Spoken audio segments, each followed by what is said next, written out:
All right, you can look, but you can't touch. The leader of the Bella Army, Mike Rossi, is here to talk about Nikki Bella versus Becky Lynch for the Women's Intercontinental title at Clash in Paris, in France. What's up, Rossi?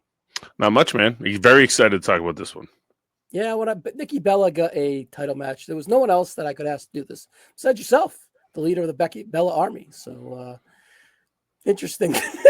I'm always down. Honestly, Mike, I'm not gonna lie, I'm intrigued. I think it's a very unique, cool matchup. I don't think it's gonna be fantastic, but Becky's on a heater, and Nikki can go to an extent. I think it's gonna be surprising. I think that Nikki's good at like the storytelling side of wrestling, like still to this day. While the athletic side of it, she's never really been that great. Like she's been able to have her moments in her pockets. But Becky's on definitely a heater as far as like the Lyra matches had a lot of good physicality to them, but they were really about the storytelling that was within them. Oh, it's really good.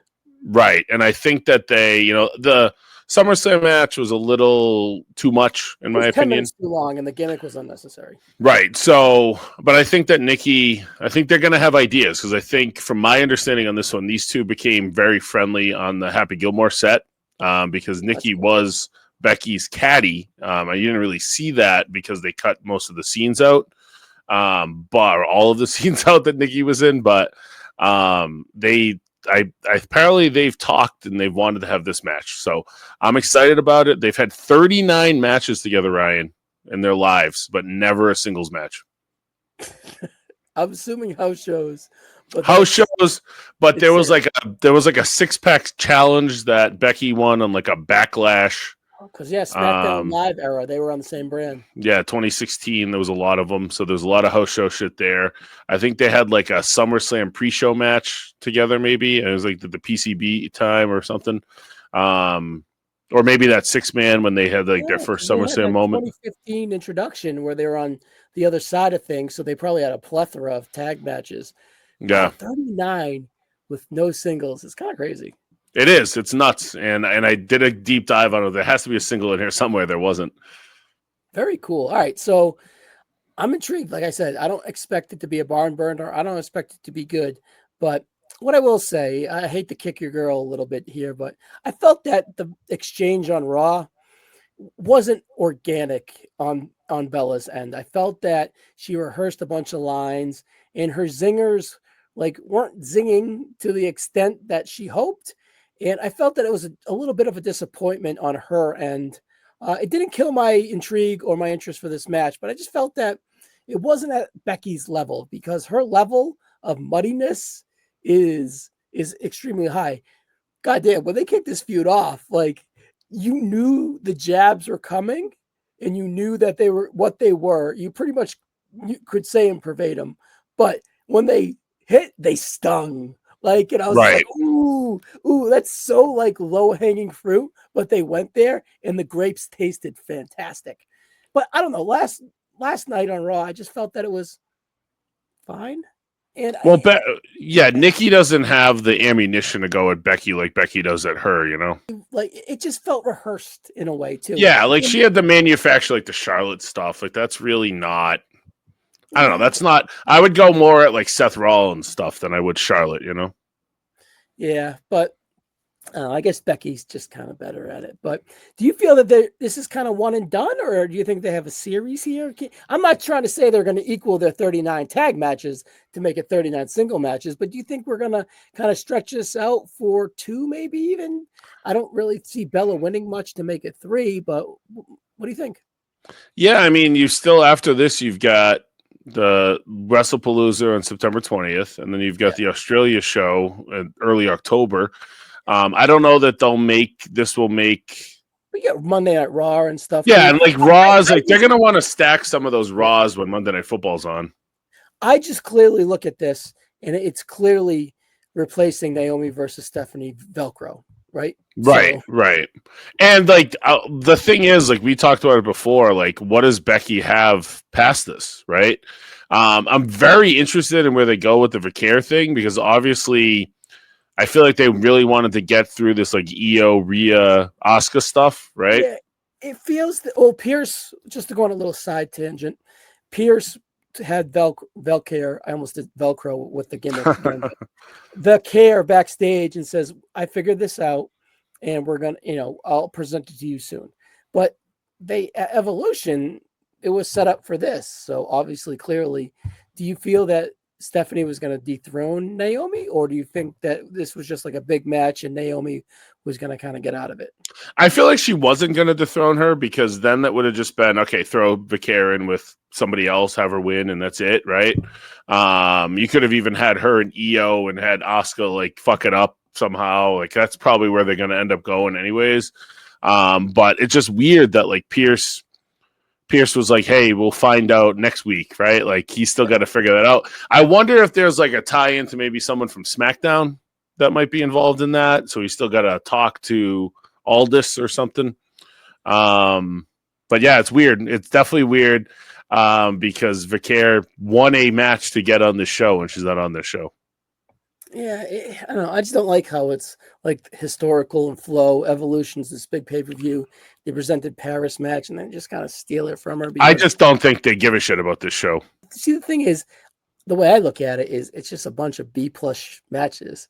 There's nothing to really... The world title match is a fatal four-way. Logan Paul is probably the best match, but Ray, like you got a bunch of star power. You get Rollins, Punk, you get Roman, you get Cena, Paul, but none of the matches feel like they have teeth in it. This one feels like it actual has teeth in it. Roman and it does. Bronson with the Ulafala or the Shulafala, excuse me, does. But this one feel like it has teeth, but it doesn't feel like it's gonna withstand it. I don't know. It to me, I just feel it. I don't know if Nikki's like credible enough to beat Becky. Any way she slips on a banana peel and beats her? What do you think? If they want to put her name on the lineage of the title, I could see it, and then she just loses it back, right? Like that's not completely impossible. The one thing I will say about this show as well, it's not going to be exciting on paper. That the crowd's going to be awesome, so they're going to make everything feel. I think the crowd's starting to get annoying. I'm not gonna lie.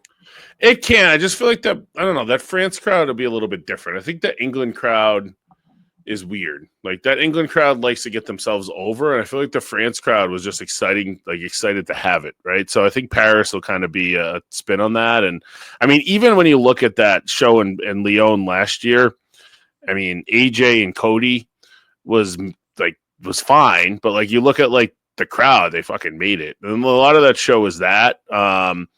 And I think Dave gave that match 5. Dave had a hard on for that entire crowd, which, I think he gave like that Bailey 3-way, like 4.5. I don't think that this will touch that, but I think the crowd will elevate it. Like the Sheamus Rusev match, like the crowd's going to be nuts for that, My biggest concern is they let Becky get in her bag too much, and she goes out there and goes 25% too long in this match, right?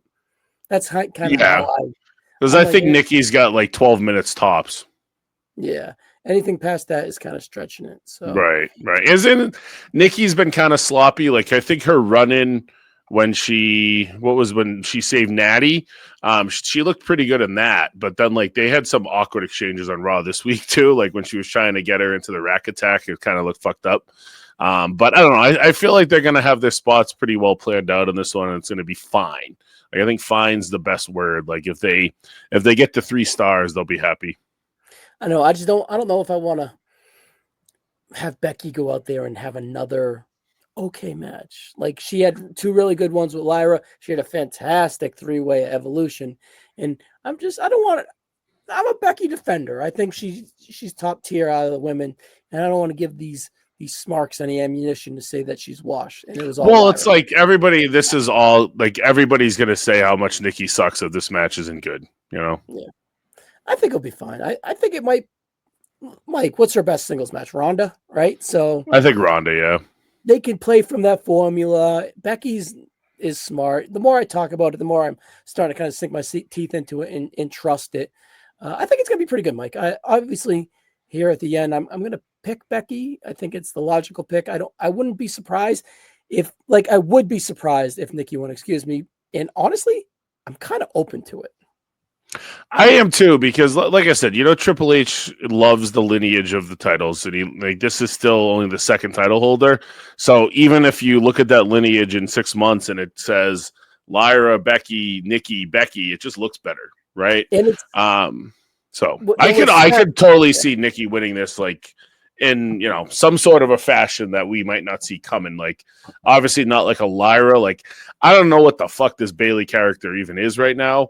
But she's clearly got like an unhinged aspect to her as well, and even like the Natties or like Maxines of the world could be the ones that help Nikki here, right? So there's a lot that they could go to kind of get like a surprise finish here, and it wouldn't shock me if they did that. And then, again, she might hold it for a month and give it back, but if it wasn't such a new title, I wouldn't think it was a possibility. But with that newness of the title, they want to put some sexy names on there.